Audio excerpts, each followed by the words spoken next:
राका की गुस्से भरी आवाज सुनकर याना ने भी उस पर गुस्सा करते हुए कहा, पागल हो क्या? तुम्हें समझ नहीं आता?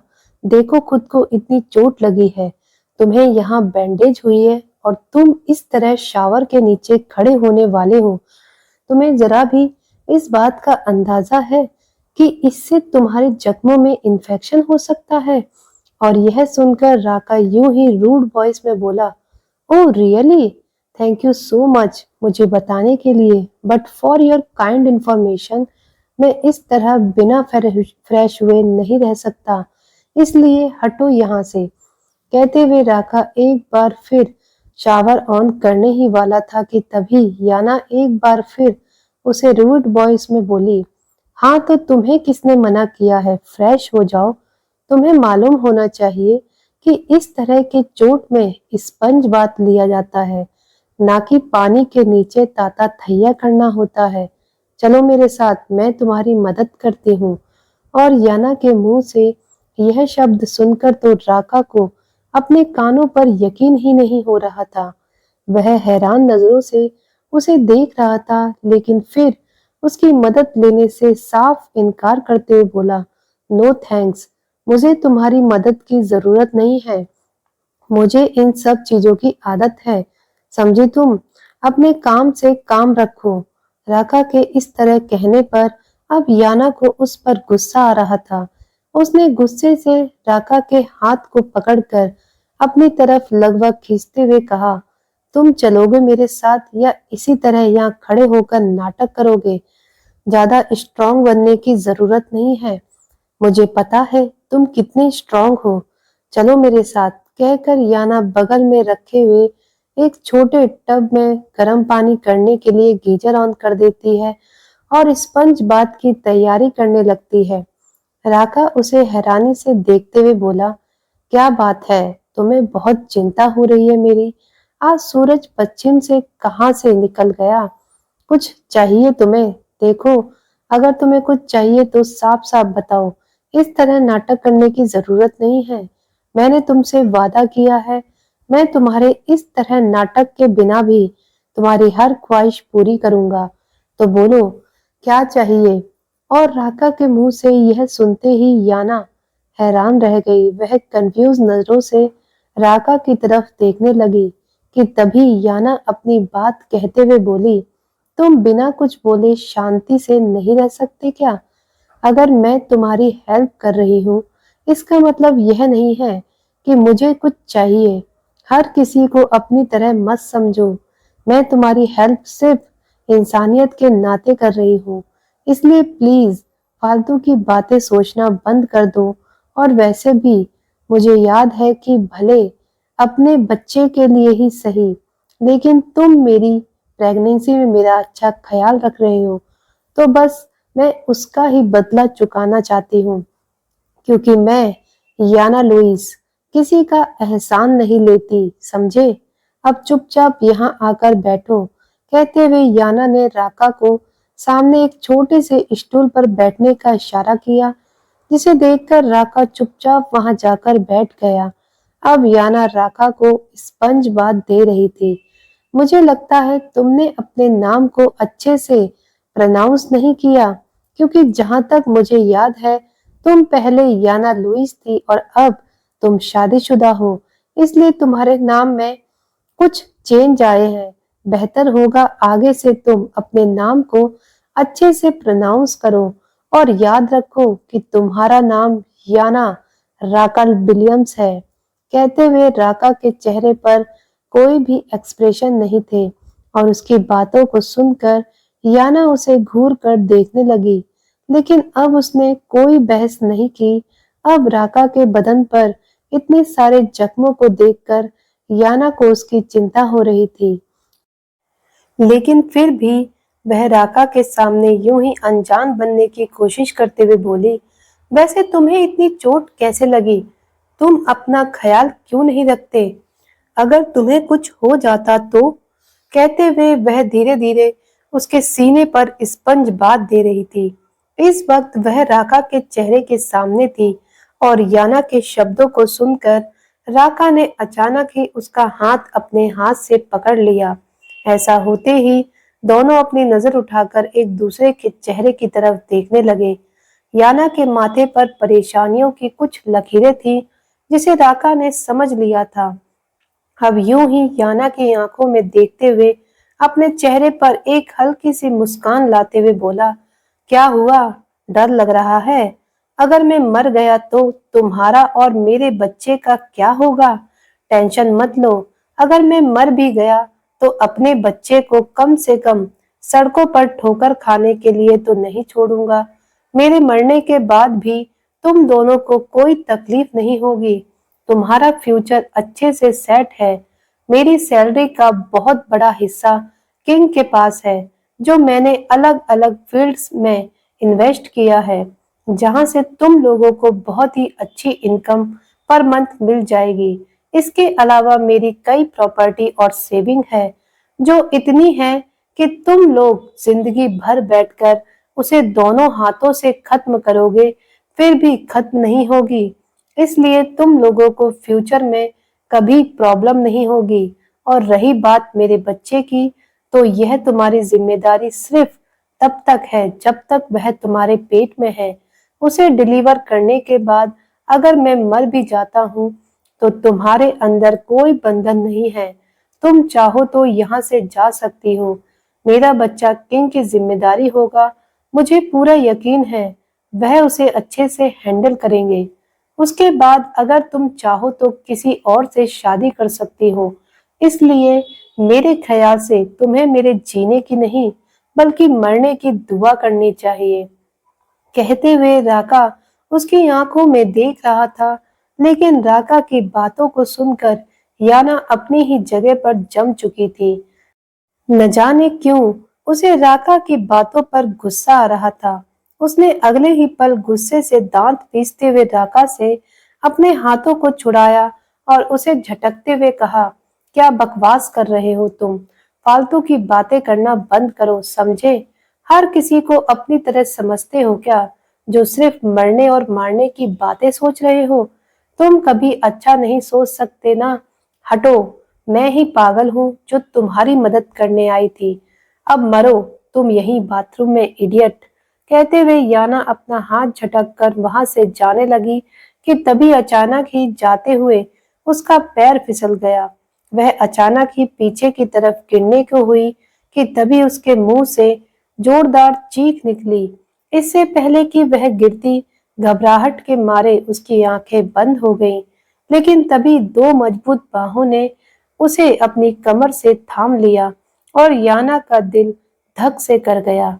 वहीं दूसरी तरफ, क्या तुम सचमुच इतनी भोली हो या यह नाटक सिर्फ मेरे सामने करती हो? कहते हुए क्रिश उस पर गुस्सा हो रहा था और आशी को घूर कर देख रहा था। यह सुनकर आशी पूरी तरह हड़बड़ा गई और उसने घबराते हुए क्रिश से पूछा, क्या मतलब? तुम कहना क्या चाहते हो साइको? मैं कुछ समझी नहीं। Oh really? तुम सचमुच नहीं समझी फायरफ्लाई? कहते हुए क्रिश अपने चेहरे पर तिरछी मुस्कान लाता है और आशी के करीब आकर लगभग उसकी आंखों में देखते हुए अपने एक हाथ को उसकी कमर में लपेटकर झटके से अपने करीब करता है।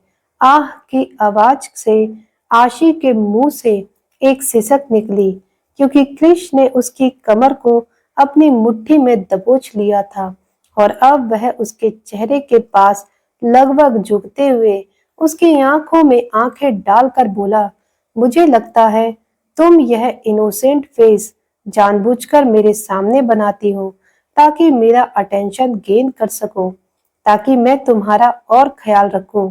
वरना मेरी फायरफ्लाई बहुत समझदार है। यही बात है ना माय लव? कहते हुए क्रिश ने अपना एक हाथ उठाकर आशी के गाल को अपने एक अंगूठे से सहलाना शुरू कर दिया। आज क्रिश का टच आशी को थोड़ा सा अजीब लग रहा था। वह अपनी नजर उठाकर क्रिश की तरफ देख रही थी और उन आंखों में कुछ ढूंढने की कोशिश कर रही थी। इस वक्त आशी की आंखों में एक अलग ही घबराहट थी कि तभी उसने लड़खड़ाती हुई आवाज में क्रिस से कहा, साइको तुम आज अजीब सा। साइको मुझे दर्द हो रहा है।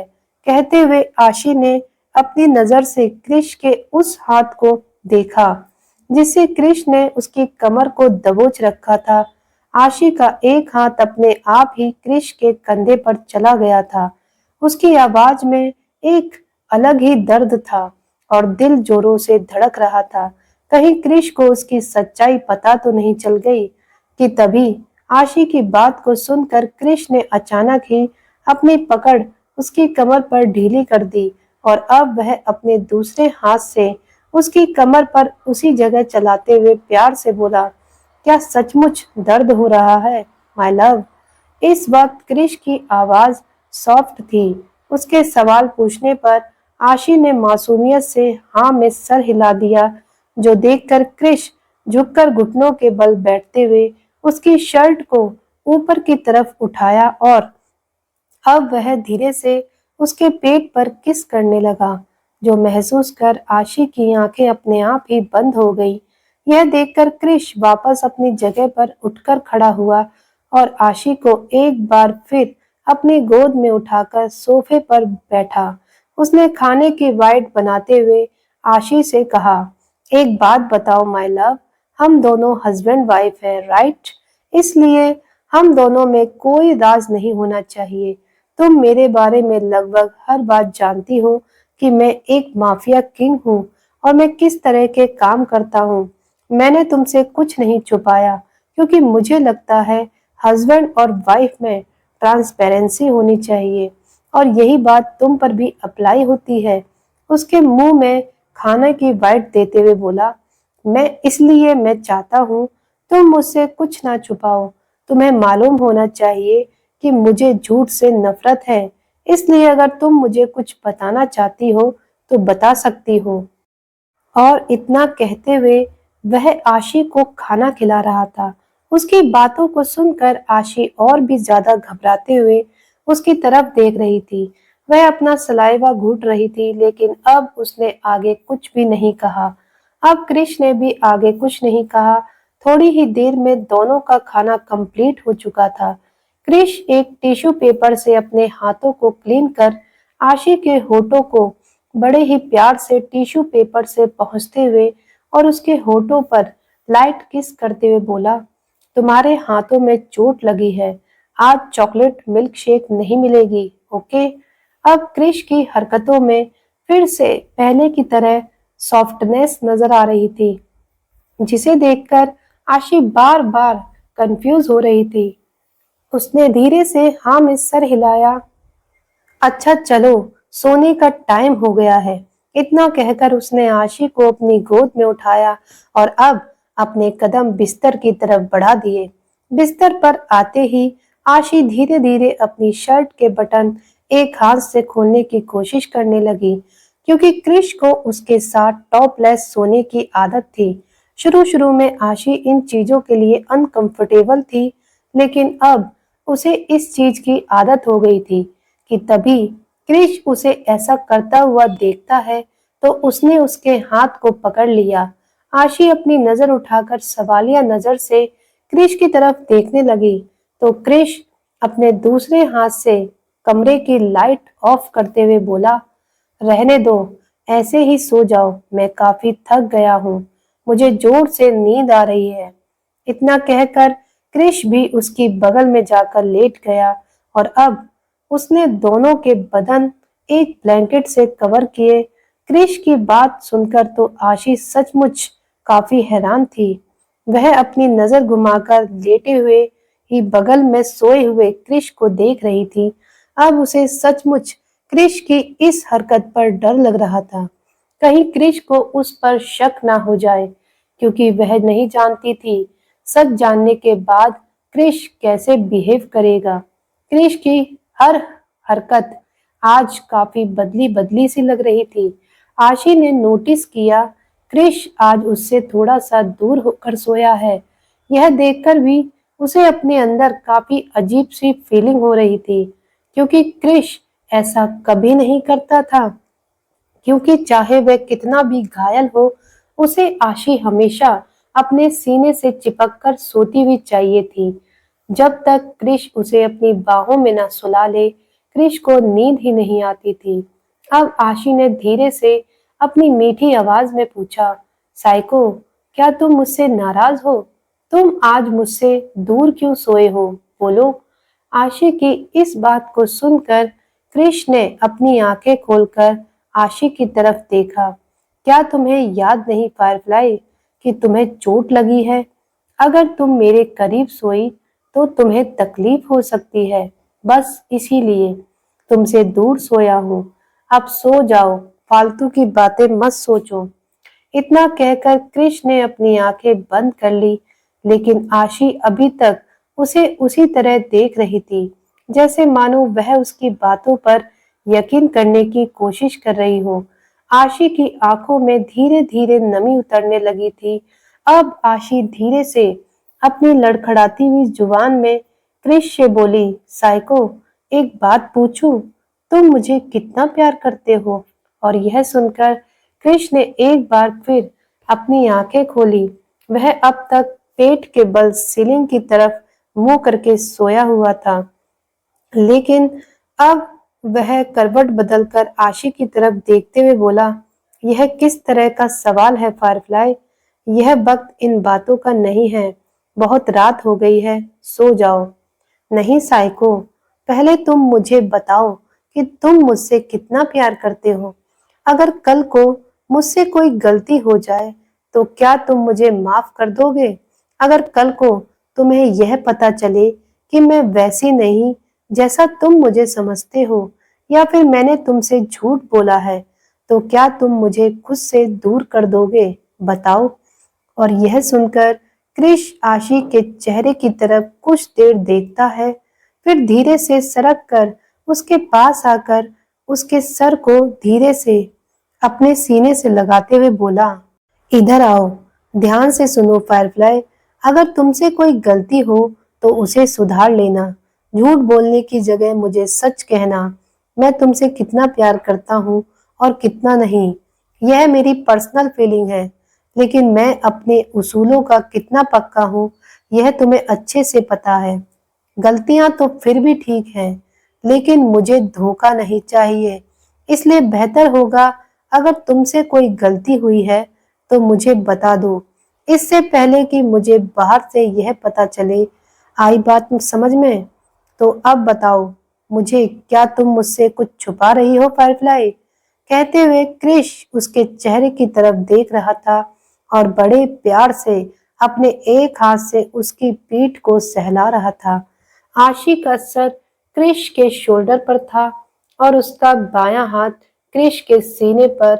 आशी अपने चेहरे पर फीकी सी मुस्कान लाकर ना में सर हिलाती है, और यह सुनकर क्रिश अपना सर झटकते हुए उसके माथे पर किस करते हुए बोला, so why are you so upset? Just sleep my love. तुम्हारा साइको तुम्हारे पास है। इतना कहते हुए क्रिश की नजर एक बार फिर आशी के जख्मों पर गई, जहां बैंडेज बंधी हुई थी। इसे देखकर क्रिश बड़े ही प्यार से उसे छूते हुए बोला, बहुत दर्द हो रहा है। आशी बड़ी मासूमियत से के साथ उसके चेहरे की तरफ देखते हुए हाँ में सर हिलाती है। यह देखकर क्रिश उस बैंडेज पर हल्के से किस करते हुए बोला, डोंट वरी, जल्दी ठीक हो जाएगा। और मुझे बताओ, क्या तुम मुझे किस करना चाहती हो? क्रिश के अचानक ऐसा पूछने पर आशी हैरानी से उसकी तरफ देखने लगी, लेकिन फिर उसके चेहरे पर एक हल्की सी मुस्कान आ गई और उसका चेहरा ब्लश करने लगा। तो दोस्तों, क्या सचमुच क्रिश को आशी पर शक होने लगा है, या यह है आशी की घबराहट? क्या होगा आगे जब क्रिश को पता चलेगी आशी की सच्चाई? दोस्तों, आगे की कहानी पढ़ने के लिए और सुनने के लिए जुड़े रहिए हमारे साथ हमारे चैनल डीएल हिंदी स्टोरी पर। मिलते हैं अगली वीडियो में अगले एपिसोड के साथ। तब तक के लिए आप सभी का बहुत बहुत धन्यवाद।